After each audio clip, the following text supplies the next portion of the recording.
Welcome to the in front of me BLACKVIEW BL6000 Pro 5G, and I'll show you how to change screen recorder sound settings on this device.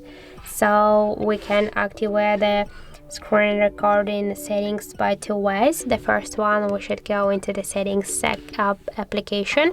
After that, tap here on the display and scroll down to the screen record section.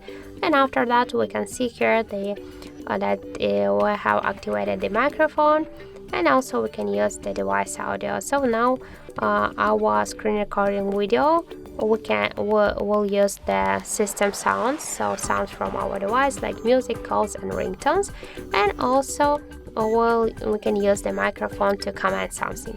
We can switch the system sounds and use only microphone, or just, for example, use only system sounds without the microphone, or also we can turn off this all two options together and we can just use the and record mute video. So that's it. Thank you for watching. And if you found this video helpful, don't forget to leave a like, comment and to subscribe our channel.